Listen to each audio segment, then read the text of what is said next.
Welcome to our very first podcast. Today we have a great guest. He is the co-owner, president, and chairman of eMortgage Capital, Sam Hijazin. eMortgage Capital has helped over 900 different independent local loan officers to establish their businesses and to flourish.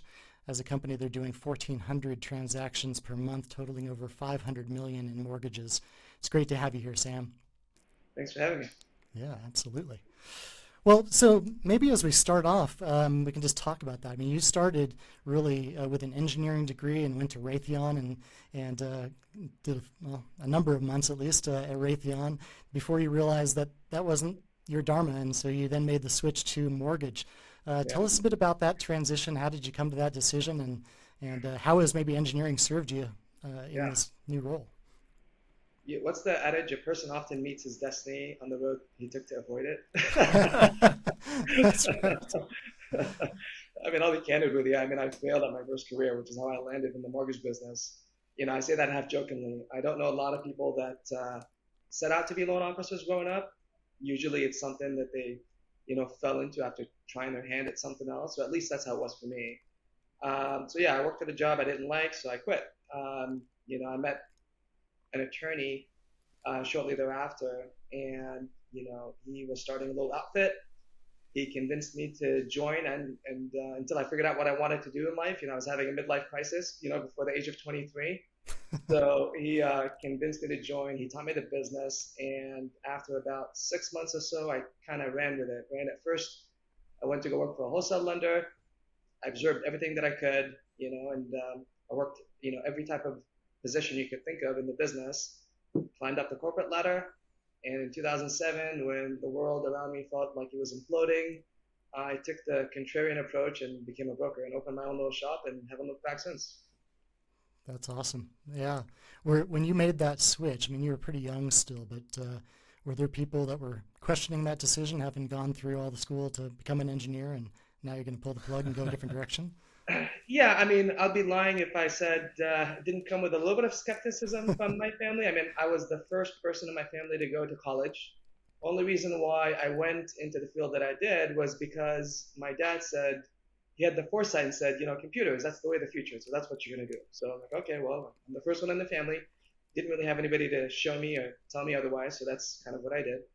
And, I understand for a lot of people, family can have a significant influence on their career choices, but fortunately for me, my family's always been very supportive.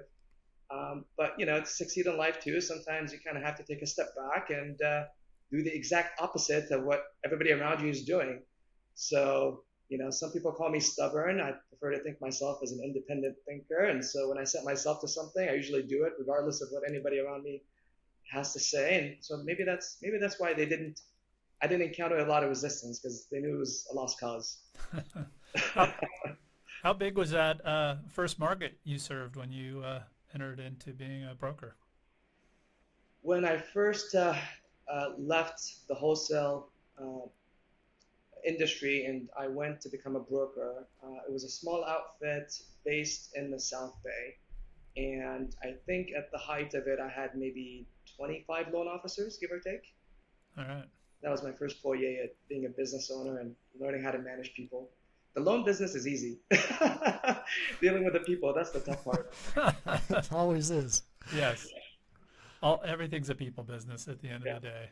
Yeah. yeah, And that's always where all the challenges lie, for sure. yeah. That's great. And then if I got the story straight, eMortgage Capital was born during the pandemic. Um, and so you and a childhood friend who you also Yeah. had professional respect for then joined together and created eMortgage Capital?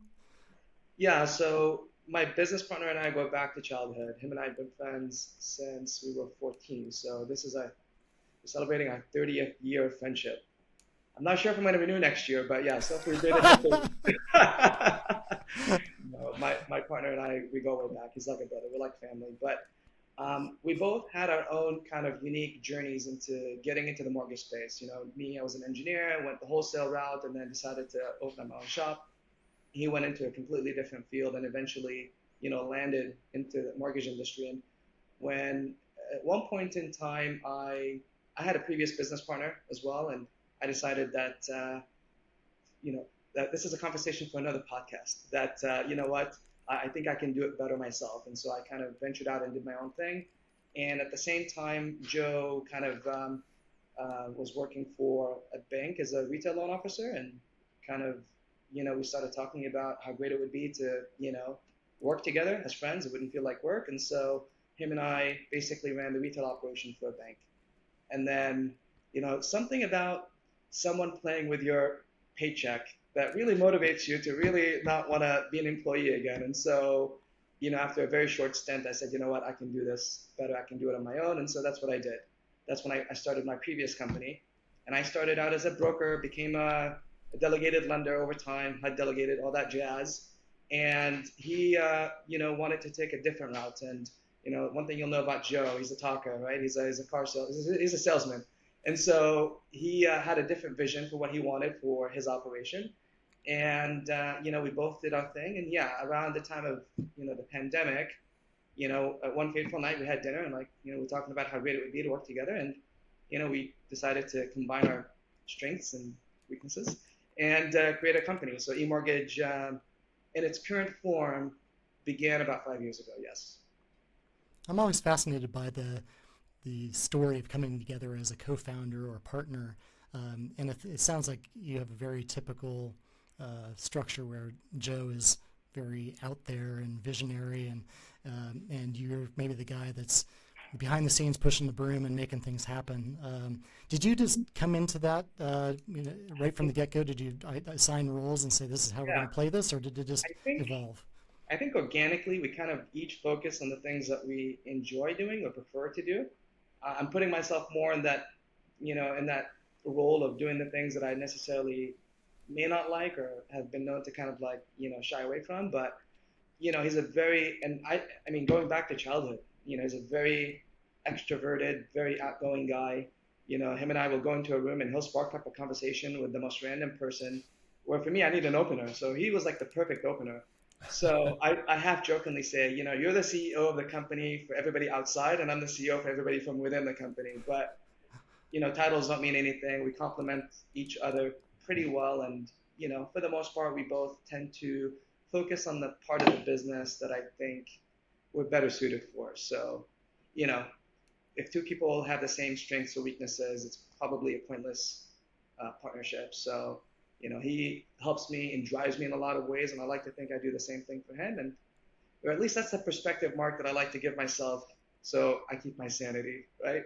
Yeah, well, I'm like you. I rationalize it the same way. Sean and I have very similar roles and delineation, and it's just interesting to me. I like to see how people structure that and how they establish trust with one another, and what the handoff points are. Yeah, that's actually a really good point, because I think at the core of any partnership to work, yes, you both can be very different in a lot of ways, but if the core values are the same, you need that, for any foundation of any sustaining partnership. So at the end of the day, him and I, we share a lot of values, with regard to life, family, the things that are important in life. So that's always, what helps me in those. Because, in any partnership, I don't care if it's business, personal, there's always tension, right? I always revert to those things. I'm like, okay, at the core, this person is good. He's got my back, I've got his. We both come from a good place. We may not agree on a lot of things, but we both are seeking the same thing.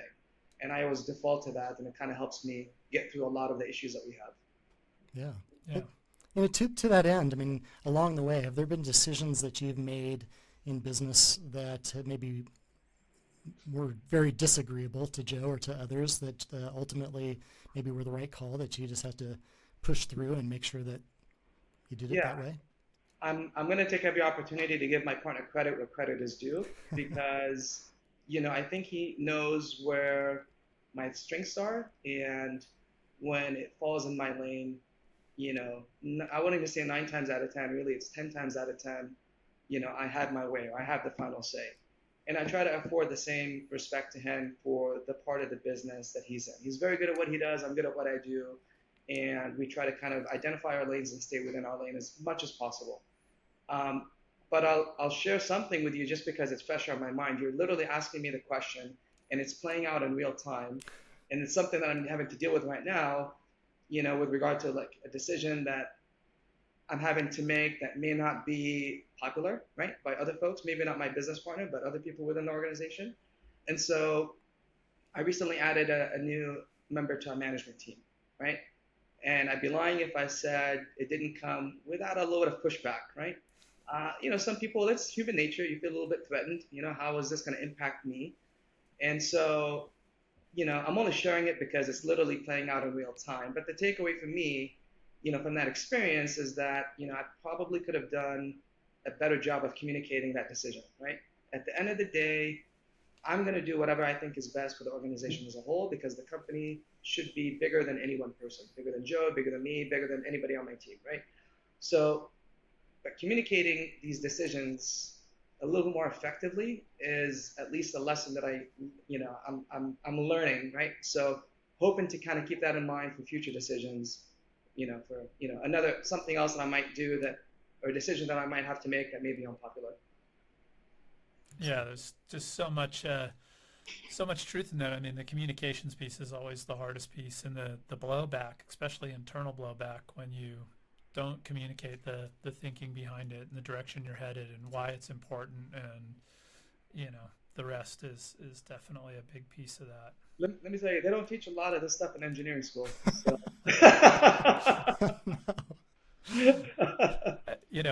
Being a product guy and working mostly with engineers, I will say though that engineers' ability to think through systems and stuff is like, okay, once you learn that lesson, like it's going to stick. It's now a system for you and something you'll put into place going forward. So I'm confident you'll make the most of it.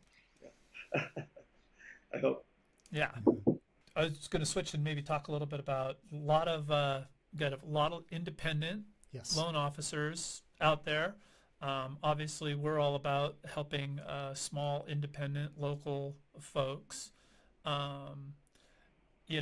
Lots of different ways to go about your business. Clearly, there's folks that have all employees and, big call centers overseas and that kind of stuff. You've got local folks in local towns that are part of their communities. I think that differentiates you in a big way from a lot of the big companies in the space. Would you agree? I agree. Yep.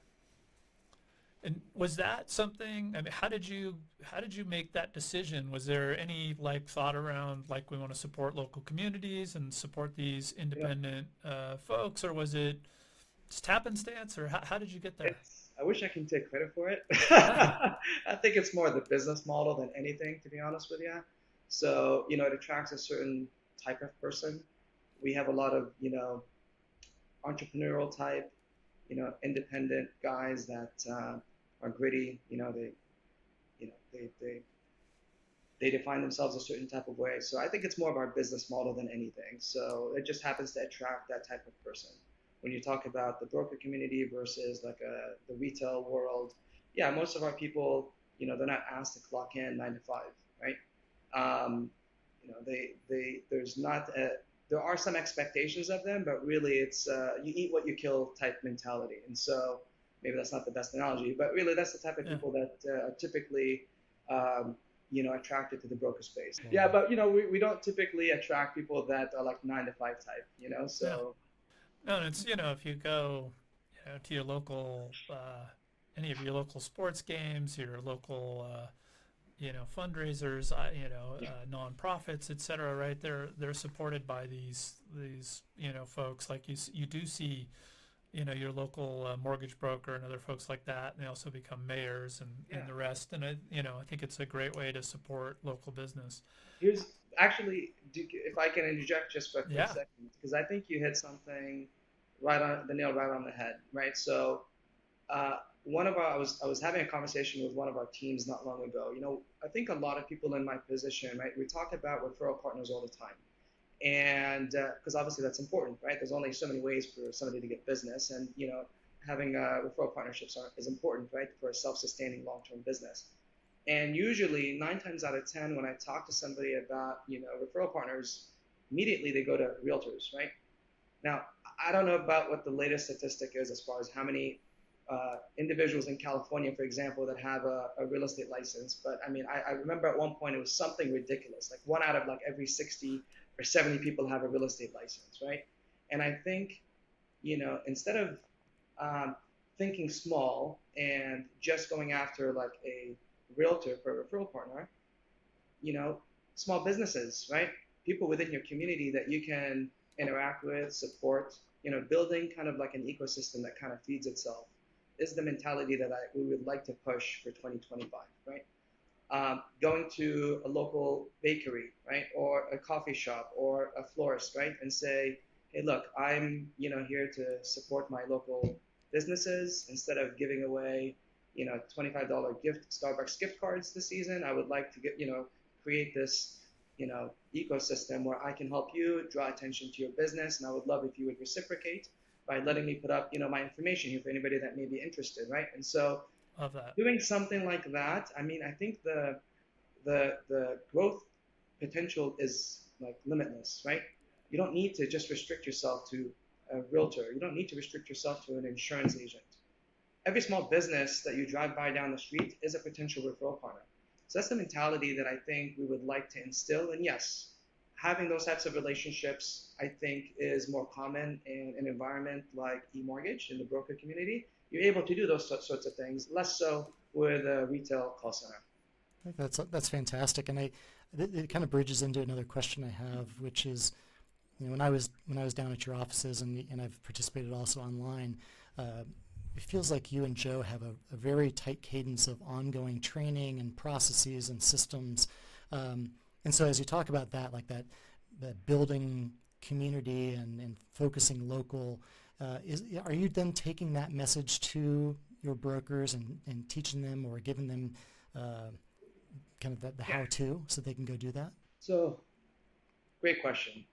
Again, you're asking all the really, relevant questions that are part of the conversations that we're having even today. So I'm going to, in no particular order, kind of speak to some of those points. So I think a lot of people in the mortgage space, in the broker community that aren't 9 to 5, right, have a difficult time with knowing what to do. Not everybody, but a lot of folks. If you're not part of a team, you're an independent LO, and especially if you're not used to buying leads, right?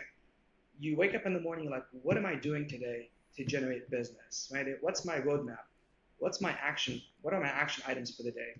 And I think a lot of people struggle with that. So my perception this year especially is that a lot of the trainings that, and if we're doing it, I know other people are making the same mistakes. People are doing things for the sake of feeling busy, and it's not always productive, right? You're hopping on from one training to another because you want to feel like you're doing something. I think most of it comes from a good place. And so the conversations that we're having right now is trainings are important, okay? The quality is more important than the quantity. I don't need to have a training every day. I would rather keep the focus and attention on the things that matter. And so we're being a little bit more mindful of the things that we're putting out in 2025, because it's not just one person, right, for an hour. It's hundreds of people. So that's hundreds of hours. So I kind of think of things in that perspective. So if I'm going to take up hundreds of hours of productivity, it better be for something. And so that's one, thing that we've realized and we're working towards, right? So the quality of the types of trainings.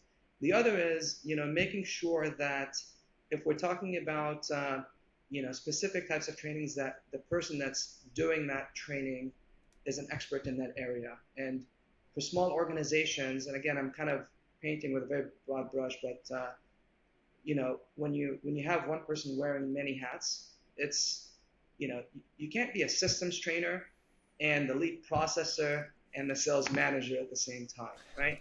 And so just one thing that I'm proud of that we started in 2024, and we're going to continue to expand in 2025, is what we call our LO support team. So this is an internal team here at corporate, and the idea is to have experts in their own specific area that take ownership of that part of the business. So I have a person who's a systems trainer.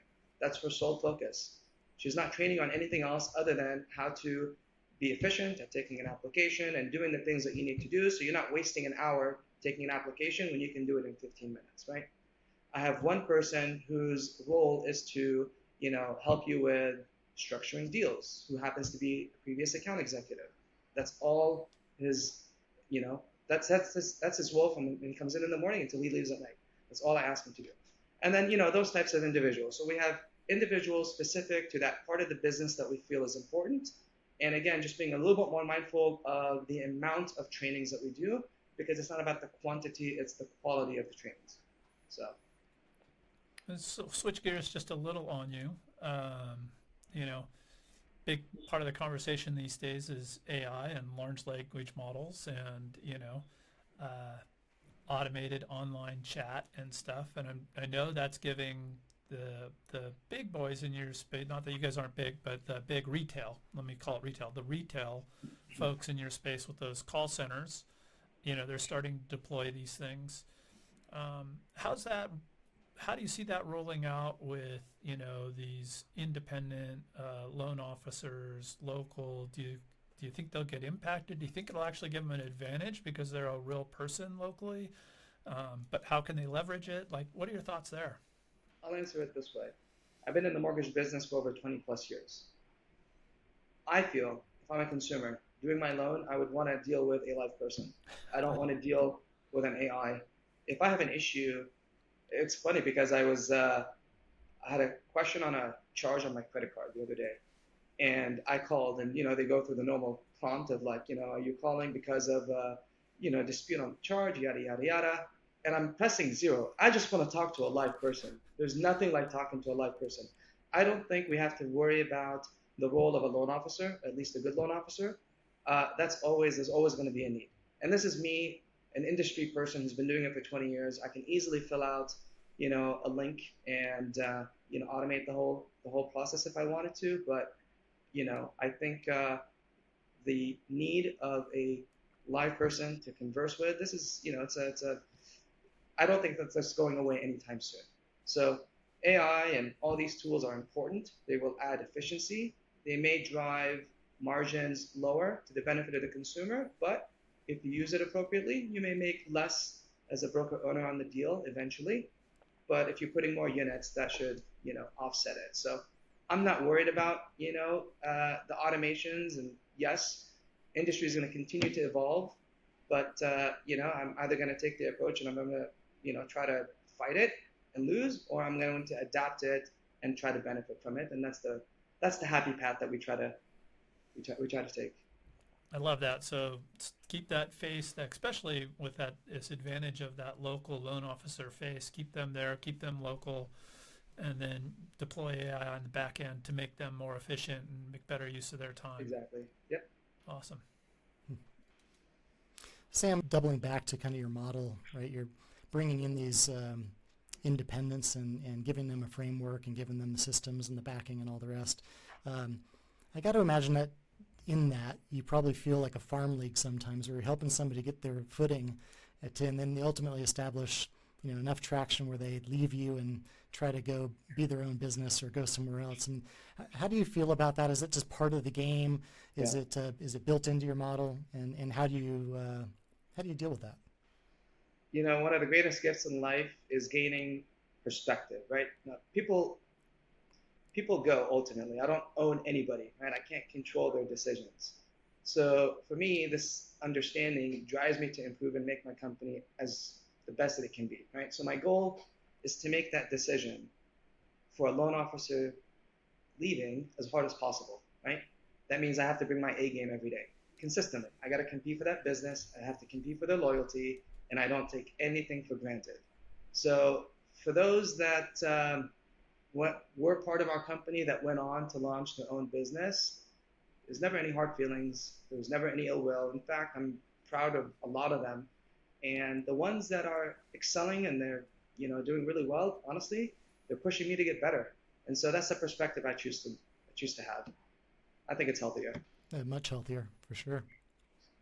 So when we were together last, when we were talking a bit about some of the systems that you've put in place, and I have another friend who is chairman of another mortgage company, and his are all employees, but I remember him telling me one time, he's like, Mark, I could have a machine that creates $100 bills, and it would still be a challenge to get these guys to do the work. And so you're bringing these folks in, you're trying to train them to be good lead generators and good business people. What sort of systems are you putting in place to help them, and then what sorts of accountability or nudging do you have to do to make sure that they're staying on task? That's a fair question. It's difficult in the business model that we have when somebody consider themselves to be an independent contractor to really force them to do anything. So you can shape certain behaviors, and that's what we do. We try to incentivize and reward certain behaviors, but at the end of the day, the only accountability that I can realistically and candidly, right? We look at production on a month-to-month, quarter-to-quarter basis, and we're very forgiving, and we understand that if somebody isn't doing well, the first question to ask is why, and how am I failing that person, right? So we look at, without giving away too much of the secret sauce, there are certain things that I kind of try to keep track of, which give me a bit of a pulse on how engaged that person is. So I'm talking about engagement before I talk about production, because usually the two are tied in with one another, right? Is that person, involved in the trainings? Are they reaching out to my LO support team? We keep track of everything. You open up a ticket with IT, because you can't turn on your computer or your mouse isn't working. I keep track of it. You reach out to my LO support team because you have an issue or need help structuring a file. We keep track of it, and so forth and so forth and so forth. This is beyond the normal things that most brokers just keep track of, right? Which are funding units and volume, email activity. All those sorts of things give me a little bit of a better idea of the type of, the person that I'm dealing with, right? And so if you're trying, we won't give up on you, right? If it's a matter of, I don't know where to go buy leads, or I can't afford to buy a lead, and, I think you're putting in the effort, I'll double down on you. We've taken that approach, and we've been burnt many a times, but I don't regret it. And so if we see that you're trying, then we're not going to give up on you. It's the folks that have completely checked out. They've got another job. This is a part-time gig for them, or they just got their license because they're hoping, their cousin may need a loan in 6 months, that kind of thing. Those are the ones that are typically a little bit harder to kind of work with. So from an accountability standpoint, we go through this exercise every quarter. We engage based on the feedback. We make a decision as to whether or not it's the right fit for them. And it's not a science. It's really not. And, you never know what some other people are going through in their own life, and you have to be kind of a little bit understanding of those things, and we take a human approach to it. So it's not all about just dollars and cents, okay? So I'll answer that part of the question that way. With regard to the systems and the tools, I'm going to answer it based on what we have today and what we're working on, and some of what we're rolling out for 2025, but some of these things are still either being developed or about to be rolled out here by January 1st. And so I realized that, and I speak from personal experience, when I was a loan officer of one, I didn't invest in a CRM. My CRM was Excel. When I bought leads, so it was very archaic, and this is me, an engineer, right? And so, I realized a lot of things in, growing up in this career, and, I think a lot of people don't know any better, and so they don't make investments in the things that they will later realize are important, like a CRM, for example. And so part of the challenge for me is, I will say retail support, wholesale pricing. That's our theme for 2025. Give them as much support, don't charge them anything for it, and hopefully the business, will come from that. But with regard to like pipeline management tools, right? If you don't have a CRM, if you're an individual LO, you either don't have the means or the desire to invest and build out a CRM, I'm removing that element from you, right? It's going to be right there for you. Log in. These are your leads. This is where every lead of yours is in the pipeline. These are your active files. And beyond that, the analytics that go behind it, right? So part of the appeal for working for eMortgage is the flexibility, right? So, for a consumer, why would you want to go to a bank and, take one offering when you can come to eMortgage? We've got 155 banks that we work with, and we'll shop your loan for you, and we'll place you in the best loan that we think based on the different things that may be important to you, whether it's pricing, product selection, turn times, et cetera, et cetera, et cetera. There's a lot of reasons why somebody would make the decision to go with one lender for another. Now, I say these things and it's common sense, right? It's mortgage 101. But how is a loan officer to know for them to know where the best lender is for that particular scenario, they need to have stats behind it. If they're not doing loans consistently, if they're not doing, a dozen loans every month, they don't have the statistics behind the average application to fund it or the type of service level that a particular lender may have. What I have, one of my strengths is size. We have 900 loan officers. So part of the tools that we're equipping them with for 2025 is just that, right? So we keep track of, the average application to fund it for every transaction that goes through our system. Now, a loan officer, I think, would find a lot of benefit of knowing why lender one, has an average 25-day turn time for, the past 100 loans, where, lender two may have, a 50-day turn time. That kind of information is relevant for them to make the decision that's best for them and for their consumer. So we aggregate that data. Now we make it available to them in our system, and we use our size to our benefit. Rating, right? Every experience with every lender is different, and people will make the decision to go to one lender or another for various reasons. We have a way to capture that data because we ask our loan officers and our processors at the end of every transaction. We aggregate that data, and now that's available for every loan officer. Think of Yelp, right? I don't go to a restaurant without checking them out on Yelp. I want to know the reviews, the good, bad, the ugly, right? So we took that concept and we applied it to, our lender base. And so next step for us is to use that information to elevate our lender partners, because they are partners, right? If I did 1,000 loans for you, in the past 6 months, and my loan officers are consistently telling you you're doing well or doing poorly in a certain area, I think you would want to know, because the idea is to kind of lift each other up. So that's a goal for us for 2025. Every quarter, just like I have a broker scorecard with each of my investors, we're going to turn around and give them their broker scorecard, so they can see how many loans that we did, what the average turn time for each file was, what the feedback from our community has been, and hopefully we can work through those challenges so we all lift each other up. So those are some, not all, but some of the tools that we offer our loan officers that we hope make them better at their craft. Super cool. And you're elevating their game way beyond what they could do individually, and I think that's great. I suspect that Sean and I both have a burning question right now, but I'm going to go ahead and pop the balloon on this one. You mentioned your LOs buying leads, and Sean and I will make no bones about the fact that we don't like that strategy. It doesn't mean that you can't do it, but as the core element of your strategy, buying leads, not a fan of. How does that fit in with overall lead generation for you when you're advising your folks to go generate leads? How much of that is based upon purchasing leads versus going out and identifying good targets and nurturing those? Generating your own. Let's break it down to the 3 different ways that you can generate business, right? First is you buy leads, right? The second is you get it referred to you by referral partners. And the third, it just comes to you organically, right? So when you're buying leads, the one thing I will say from experience is you cannot be afraid to spend money, and you need to be consistent, right? So that's number one. When you're working with, and that's important. The second way, like I mentioned, is referral partners. It's not enough to simply do your job and deliver what's expected. That's like bare minimum, right? To make that partnership, though, successful and sustainable, you need to figure out a way to be a true referral partner. It's not a one-way street, right? It's not just my realtor refer me to clients. It's how can I help my realtor generate more business? So, you can receive referrals from a realtor and close them on time, and that could be sufficient, but more often than not, if your referral partner has a chance to work with somebody else who also refers them business or helps them grow, they're probably going to make the switch at some point. It's not enough.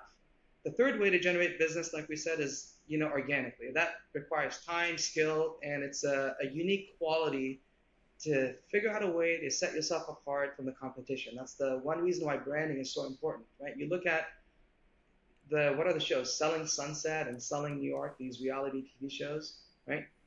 Agents are like chomping at the bits to be on those shows because they want to gain visibility, and they're perceived as top agents at that point. And that reputation attracts more business. So that obviously approach takes a lot of time, and it's it doesn't work for everybody, but it's essential to look at all three. You can't just, I don't think, for a self-sustaining business, focus on one and not the other two. It's going to have to be kind of a holistic approach of doing all three. Mark. Hey, I love the diversification part of that answer. Like, I mean, yes, there are multiple pieces. I have a lot of trouble when I think about small businesses, and especially real estate centric businesses, taking big chunks of their budget and big chunks of their profit potential and giving it to somebody else who's a lead generator, when the opportunity exists to target people in their local markets, stand out as a local specialist, establish that brand for themselves, and deliver value that others can't. And Generate This is their own where leads. this is Yeah. where a tool like Property Radar really comes in handy, because if we're talking about referral partnerships and figuring out a way to add value, right? I'll give you an example. Something I used to do kind of like as a best practice, right? Most of my business has always been purchase business, and there's multiple opportunities on that one transaction because you're dealing with the client, you're dealing with the buyer's agent, and you're dealing with the listing agent. Every time I close a transaction, right, I would take that data. There are farming tools that you can use, Property Radar being one of them, right, where that transaction that you just closed. And there are ways, whether it's through title or Property Radar, where you can identify hot properties, right? People that may have been in a home for a specific period of time. There are tools that you can use that you can identify, okay, well, for this neighborhood, the average, homeowner stays 5 years, right? And, there are tools that you can identify in that specific neighborhood of, say, 1,000 homes, 50 that may be hot properties, more likely to sell, right? Somebody who's been in the house for longer than, the standard 5 years for this area. Property that may have a certain amount of equity in it. You can research, family size, which, sometimes is a determining factor for why somebody may want to, move up or move down, right? And so you can use those tools to farm that area and take that data. And by the way, I think loan officers have access to more tools than realtors, by far, right? And so you just got to get creative. You take that data and you create that list, and you approach your buyer's agent and you thank them for giving you a chance at, closing that deal. And you say, I'm going to help you farm this area because I want you to be the guy for this community. Or you do the same thing with the listing agent, right? Or, there's little things that you can do to show that you're adding value to your referral partner, and it costs nothing, right? How much does it cost for a subscription of Property Radar? It's worth its weight in gold, right? And so that's one way. Or you can buy age data or some cheaper form of data and use Property Radar to enrich it in such a way where you can be a little bit take more of a targeted approach to identify potential clients in a particular area. So you don't have to break the bank. It's not about spending godloads of money. It's about being creative and using the tools at your disposal. Property Radar is a very clear example of that. How much does like cold calling, direct mail, email outreach, online ads, targeted online ads, that kind of stuff, how much does that play? I mean, that's kind of our go-to playbook for small local businesses, because the benefit you have of being local, for realtors, what I always like to say is, Zillow can't send postcards, right? To send postcards to every residential household in America is, $60 million, right? They're better off running a Super Bowl ad for a fraction of that cost and, for much bigger exposure. But for the local agent, who may have a target market of 1,000 or 10,000, right? Direct mail becomes pretty affordable, whereas the Super Bowl doesn't make any sense at all. So that's kind of this advantage your local folks have over the big folks. So for your loan officers, how much is that part of your playbook? Just making calls, getting direct mail out there, reaching out, making out the point that you're local and in the neighborhood. Yeah. So, in our business model, 900 plus loan officers, you kind of see a little bit of everything. You've got guys that are just hungry. They can, hit the phones for 10 hours a day, and that's just their thing.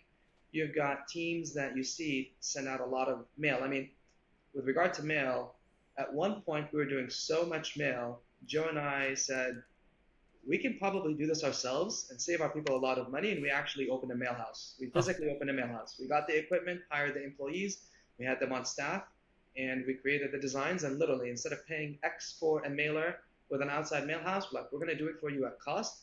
Now you can send out twice as much mail, which we hope result in twice as many applications, and we get it, it pays for itself that way. yeah. So we did that. And then when the market turned, 8% mailers weren't so sexy. So It's not getting people excited. Yeah. Sign up today for your 8% mortgage. so we've got a little bit of experience in it. And so I see that kind of coming back a little bit more now.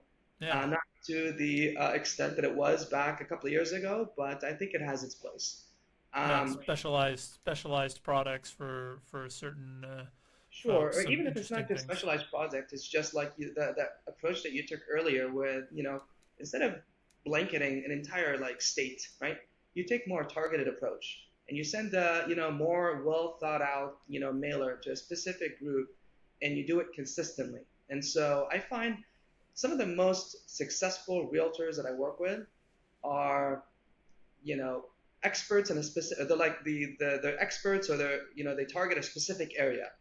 This part of the city of Orange or this part of NI Mills or Tustin or what have you. And they're just known that's the guy or that's the team for this area. And they see a lot of success. And that also gives them the ability to be more involved in that community, whether it's doing some sort of drive or,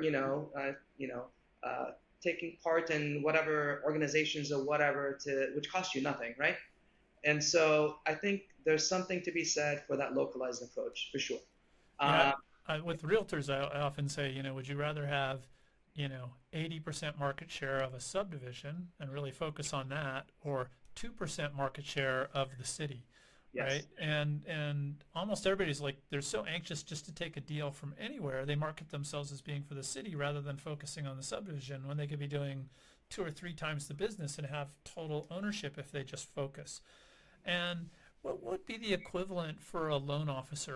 If you wanted to have a loan officer really specialized, how would they do that locally? How would you, well, Is how, there not really equivalent? so the question is, how do you take the approach of having a loan officer be a specialist in a Could, specific area, Well, it could or, be an or, area or a loan or, type or loan right? type or whatever. Yeah, like what is there something So, equivalent for loan officers to like yeah, show expertise, like veterans, like focusing on VA yeah. loans and that kind of thing? So that's actually a very good question. I'll answer it as best as I can. So there are some very few products that would make sense for a loan officer to kind of focus on exclusively, but VA loans, FHA loans, agency loans, even non-QM type loans, most of the underwriting, okay, so the set of guidelines that you follow may be different from this product to that product, but I think at the core, most of it, 90% of it is the same. A lot of it is very common sense, which is why it's important to kind of understand why things are the way they are, right? As an engineer, when someone told me no to something, right? If I didn't qualify, I would want to know the why, right? I want to work through it. It's the same concept of like, uh, you know, why does one loan carry a different interest rate than another? Why is a loan program for an 800 FICO score borrower priced differently than a loan program for a 600 FICO score borrower differently? Why are those adjustments different in the open market on some loans, for example? You always want to know the why. So I think a lot of these programs, part of it is, we market ourselves to be specialists. And all that means is maybe you understand that product really, really well, but a VA specialist can also do a kick-ass job, on an FHA loan, right? Now, there are some products, as you were asking that question, the thing that came to mind was reverse loans, right? Mm. You've got to be very, very careful, not just because there's I think there's a little few more components to a reverse loan that you normally don't need to worry about on a normal type of loan, but also because of the clientele type that you're dealing with. It's more of what you can refer to as a kitchen table sale. It's not Right. something that you oftentimes can effectively or as effectively do with one phone call, right? You've got to be very patient. If you're dealing with clients in your, area, like meetings one-on-one are a little bit more commonplace. And so for that particular product, I would say being a reverse mortgage specialist to me makes sense. For all other products, I have a tough time saying, as a loan officer, I want you to focus exclusively on this product or that product or that product. I think you're Just limiting pigeoning it. yourself. Yeah, it's you're probably doing yourself a disservice. So for the local aspect, for a loan officer, it's more about, hey, I'm here in town, and if you give me the business, I'm going to go spend that money in the local stores, That's give to one the way. local nonprofits.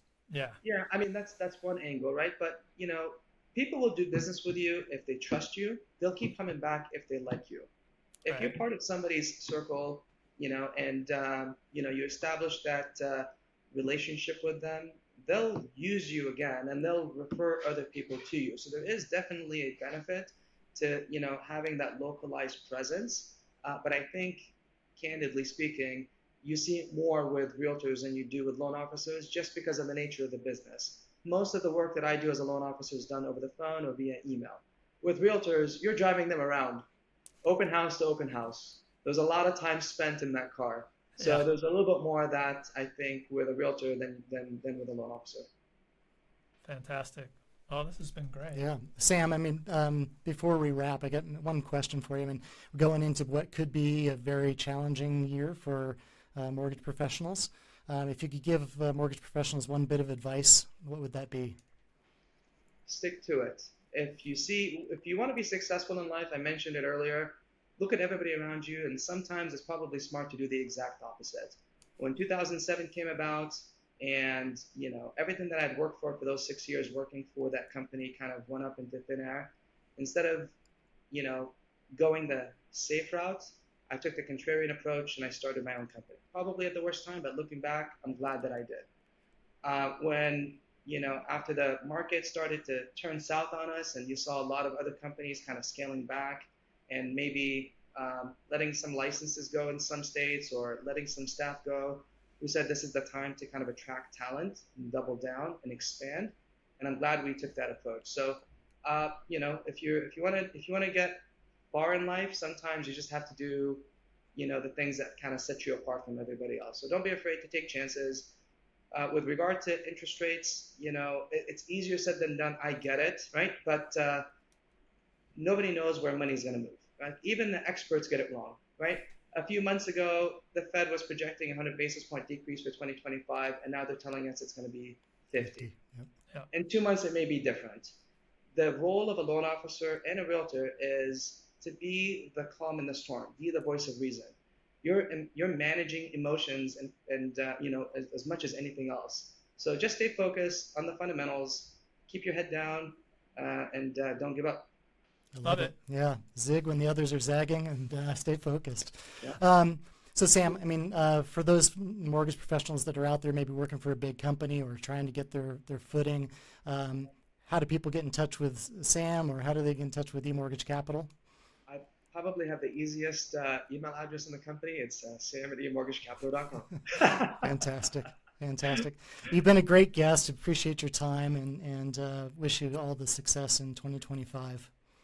And I appreciate you both very much. And Mark, I'm going to be reaching out to you in 2025. I have some ideas to run by you. Fantastic. Fantastic. Thanks, Sam. Well, hey, if this episode was of value to you, please subscribe, pass it on to any friends or colleagues that can find value from this.